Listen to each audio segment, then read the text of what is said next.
Sabato 3 febbraio, San Biagio. È il 34esimo giorno dall'inizio dell'anno, ne mancano 332 al termine. Il sole sorge alle 7:30, tramonta alle 17:20.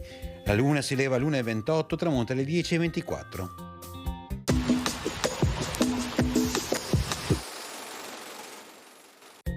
Muore in prigionia a Venezia l'avventuriero Leonardo Trissino.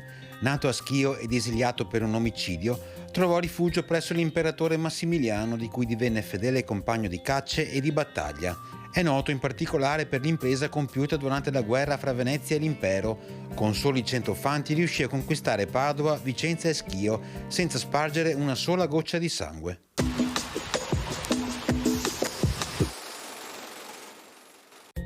Le previsioni per domani: cielo sereno o al più poco nuvoloso per velature. In pianura iniziali nebbie e foschie estese in parziale diradamento durante il giorno e in nuova intensificazione dopo il tramonto.